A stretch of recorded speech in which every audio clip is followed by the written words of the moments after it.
अस्सलाम वालेकुम। उम्मीद है आप सब खैरियत से होंगे। आज 25 अप्रैल है और जब ये प्रेजेंटेशन देख रहे होंगे तो 26 अप्रैल हो चुका होगा। आज का मैं प्रेजेंटेशन बेसिकली नेशनल फूड के हवाले से है। इस पे मैं डिटेल में व्यू नहीं दे रहा क्योंकि मैंने इस पे काफ़ी डिटेल में प्रेजेंटेशन बनाई थी 6 7 महीने पहले, वो जो कि पूरे बिजनेस मॉडल को मैंने समझाया था। और उस वक्त मैंने आइडेंटिफाई किया था कि आय इन्वेस्टेबल है नहीं है। मेरे हिसाब से मैं इस सेक्टर का एक्सपर्ट नहीं हूँ और मुझे लगता है इस सेक्टर में स्केल अप करना मुश्किल है। उस वक्त मेरा ये ओपिनियन था, अभी भी मेरा यही ओपिनियन है इस हवाले से। इसके आगे चलते हैं। इस कंपनी की परफॉर्मेंस की बात करें, जब मैंने प्रेजेंट बनाई थी तो कमोबेश ये तकरीबन 98 99 पे था और काफ़ी सिग्निफिकेंट ग्रो किया। उस वक्त मेरी एक्सपेक्टेशन ये थी कि नहीं जाएगा और नहीं बढ़ेगा। और एक व्यू मेरा ये भी था कि काफ़ी सारे जो रैशनल इन्वेस्टर है जिसमें म्यूचुअल फंड्स हो गए उनकी इन्वेस्टमेंट नहीं थी, नहीं है इस शेयर में। तो मेरा भी व्यू था कि जब किसी और की नहीं तो हम इसमें क्यों इन्वेस्ट करें, मेरा ये व्यू था उस वक्त।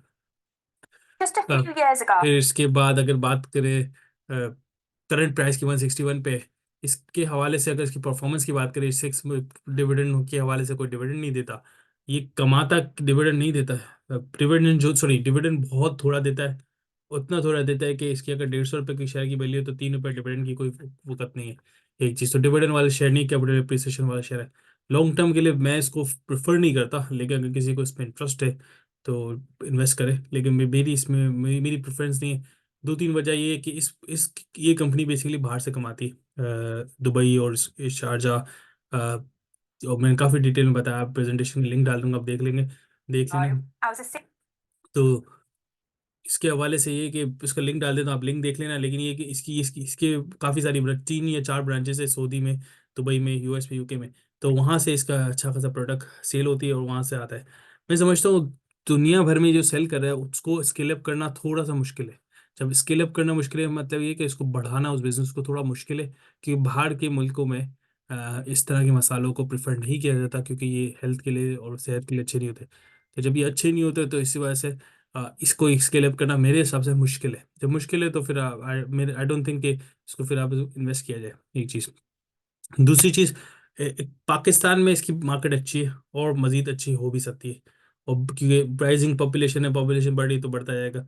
लेकिन मैं समझता हूँ कि जिसका इनका मेन फोकस एक्सपोर्ट पे, और जब एक्सपोर्ट पे है और वो स्केल अप नहीं हो सकता तो इस वजह से मेरी इसमें इन्वेस्टमेंट नहीं है, एक चीज़।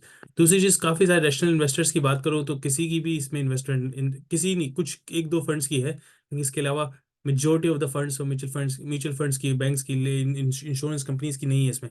जब इन सब रैशनल इन्वेस्टर्स की नहीं है तो मैं समझता हूँ तो फिर मुझे भी इस पर रिस्क नहीं लेना चाहिए। बहुत सारे अदर ऑप्शंस अवेलेबल हैं, उन पर इन्वेस्ट किया कर सकता हूँ। एक भाई ने मुझे इस पे पूछा था कि इस पे आर्टिकल आया कि ये चाइना से कुछ डेयरी प्रोडक्ट एक्सपोर्ट करा है, तो इस उस आर्टिकल पे मैं थोड़ी क्लैरिटी दूं। एक आर्टिकल ऑब्जर्वर ने पब्लिश किया था पिछले कल एक दिन पहले, जिसमें बताया था Pakistan set to start dairy products export to China. China को डेयरी प्रोडक्ट देगा।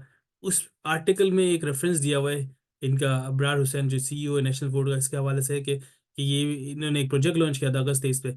जो जो प्रोग्रेसिव फार्म मैनेजिंग कंपनी टमाटर को उगाने के हवाले से ये एक इन्होंने बताई थी स्ट्रेटेजी इस प्रोजेक्ट में। और इसकी काफ़ी डिटेल वीडियो भी एक मौजूद है इनकी कंपनी की खुद की तरफ से। तो आप जाके इसको सर्च करके देख सकते हैं, जिसमें ये बताया गया कि टमाटर कि ये लोग टमाटर पहले इंपोर्ट करते हैं प्यूरी। तो आप इन्होंने एग्रीकल्चर पे टाइम दिया, इनको ट्रेन किया फार्मर्स को, और इस टमाटर बनाने पे से की गाइडेंस दी और ट्रेनिंग दी।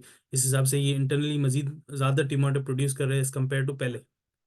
तो ये इसकी प्रेजेंटेशन थी जिसके हिसाब से। तो ये मेरे जो सब्सक्राइबर ने रिक्वेस्ट की थी बताएं कि इसके बारे में हवाले से बताया जाए। तो just very clearly national food China को कुछ एक्सपोर्ट नहीं कर रहा, ना ही डेयरी प्रोडक्ट एक्सपोर्ट कर रहा है। सिर्फ इस आर्टिकल में इसका रेफरेंस था एग्रीकल्चर के हवाले से यहाँ पे। तो आप जाके पढ़ सकते हैं तो आपको समझ पड़ जाएगी। तो बाकी इसके अलावा कोई रेफरेंस और कोई एक्सपोर्ट के हवाले से कोई जिक्र नहीं था। हो सकता है फ्यूचर में कुछ करे, लेकिन मेरे ख्याल में नेशनल फूड का जो बिजनेस है मसाला जाता है, डेयरी प्रोडक्ट्स नहीं है। तो बहुत मुश्किल है इस तरह की कोई चीज़ हो, एक चीज़। बाकी अगर इसकी प्रॉफिटेबिलिटी वाइज की मैं बात करूँ, बाय द वे ये मसाले बनाता है, जो मैं इसका लिंक डाल दूंगा पुरानी वीडियो का, आपको नज़र आ जाएगा क्या करता है। तो काफ़ी डिटेल में मैंने प्रेजेंटेशन बनाई थी। इसकी प्रॉफिटेबिलिटी की बात करें तो कंसोलिडेटेड नंबर को मैं देखूंगा, तो इसी से consolidated number is main important. So 4.5 इसका ईपीएस है और 150 रुपये का शेयर है। तो आपको तो अंदाजा लगा 150 रुपये का शेयर है, 4 रुपये ईपीएस है। मेरा नहीं ख्याल कि एक एक अच्छा नंबर है ईपीएस इसका, जबकि शेयर की वैल्यू 150 है। एक चीज़, दूसरी चीज़ ये है कि एक तो प्रॉफिटेबल ऑपरेशन वाइज मुझे कोई बुरा नहीं लगता, अच्छा लगता है, लेकिन ये वैल्यू जो उसकी करंट है ना वो बहुत हाई लगती है, इस वजह से मैं उसमें इन्वेस्ट नहीं करूँगा, ये चीज़। दूसरी चीज़, इसका वॉल्यूम वाइज देखा जाए अगर आप इसका मैं वॉल्यूम देखूं थ्रू आउट, तो इसका वॉल्यूम को इतना खास नहीं रहता। जब वॉल्यूम खास नहीं है तो मतलब ये है कि एग्जिट करना थोड़ा सा डिफिकल्ट हो सकता है इस शेयर से। तो जो मैं वैल्यू चाहूँ उस पर ना बिके, तो मैं इस हिसाब से, जब इस तरह का कोई शेयर होता है जिसमें वॉल्यूम कम होता है, तो उसमें पैसा बनाना थोड़ा मुश्किल होता है। तो इसलिए मैं थोड़ा सा अवॉइड करूंगा इस तरह के लो वॉल्यूम शेयर्स को। और दैट्स इट मेरे ख्याल में यही राय है मेरी इसकी, इस शेयर के हवाले से, कि बहुत अदर ऑप्शंस है इन्वेस्ट करने के लिए। मे बी ये फ्यूचर में ग्रो कर जाए, लेकिन जो इनका मॉडल जो इंटरनेशनल मार्केट को फोकस कर रहा है, एक्सपोर्ट को फोकस कर रहा है, उसको स्केल अप करना मुश्किल है। तो इसलिए मैं समझता हूँ जब कंपनी का जो मॉडल है उसको स्केल अप करना मुश्किल है, फिर चैलेंजिंग होगा इस कंपनी के लिए ज़्यादा तेज़ी से ग्रो करना। तो मैं समझता हूँ कि हमारे पास बहुत अदर ऑप्शन है। जब ये कंपनी डिविडेंड भी नहीं दे रही, ठीक है, वॉल्यूम भी कम है, मतलब ट्रेड एग्जिट करना भी मुश्किल है, सेल करना मुश्किल है, और स्केल अप लॉन्गर टर्म में स्केल अप करना मुश्किल है, तो फिर मेरे ख्याल में दूसरे ऑप्शंस पे जाना चाहिए। और बहुत अच्छे शेयर्स हैं इसी वैल्यू पे, इससे बहुत नीचे वैल्यू पे, तो उसको सोचना है। That's it. आई थिंक यही मेरा व्यू इस शेयर के हवाले से। कोई क्वेश्चन हो लाजमी बताया, मैं इस पर डिटेल वीडियो मैंने पहले बनाई थी 6 महीने पहले मेरे ख्याल में, तो मैं लिंक डाल दूंगा। फिलहाल मुझे पॉइंट नहीं समझ पड़ती इसको वीडियो बनाने पे वापस, तो मेरा नहीं ख्याल मैं वापस वीडियो बनाऊँ और एक टाइम लोगों का इन्वेस्ट हो इसमें जिसमें ज़्यादा पोटेंशियल नहीं है जिस कंपनी में। दैट्स इट, यही मेरा व्यू है। जज़ाकल्लाह, अस्सलाम वालेकुम। कोई भी सवाल हो इंशाल्लाह पूछना, मैं ज़रूर जवाब दूंगा। चैनल को लाइक सब्सक्राइब नहीं किया तो लाइक सब्सक्राइब कर ले, इंशाल्लाह मजीद इंफॉर्मेटिव वीडियोस आती रहेंगी। अस्सलाम वालेकुम।